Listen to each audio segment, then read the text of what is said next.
Oops, pray muna tayo. In the name of the Father, the Son, the Holy Spirit. Amen. Panginoon, maraming salamat na naman po. At buhay na naman kami. Salamat sa biyaya ng buhay, pamilya, mga kaibigan, at lakas ng pagkakalob mo sa araw na ito sa amin. Panginoon, sa araw ng linggo, naway basbasan mong bawat isa sa amin, lalong-lalong pong pamilya namin, na pupunta sa mga bahay paglalanginan, mga simbahan, o sa mag-aalay ng kapasalamatan sa iyong biyaya. Panginoon, sa araw na ito, gabayan mo kami, patnubayan, ilayo sa lahat ng kapahamakan, ilayo sa lahat ng karamdaman. Gayun din, patuloy naming pinagdarasal at hinihiling sa iyo na pagalingin mo na mga kapatid namin yung mga sakit, lalong-lalo mga miyembro ng pamilya namin upang makabalik na sa paglilingkod sa iyo.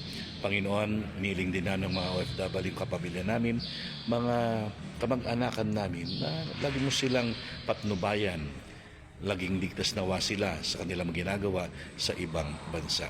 Sa linggong ito, Panginoon, sa pagdiriwang ng kapistahan ng banal na Santo Niño, naway maisip namin malagay sa aming puso ang katangian ng isang bata na kung saan matuto kaming maging simple sa buhay, alisin ang kataasan, maging mapakumbaba, mapagpatawad, at lalong-lalo na ang handang ipakita ang tunay na pagmamahal at magiging totoo kami, lalong-lalo na sa aming mga ipinapadama, ipinapakita sa aming kapwa.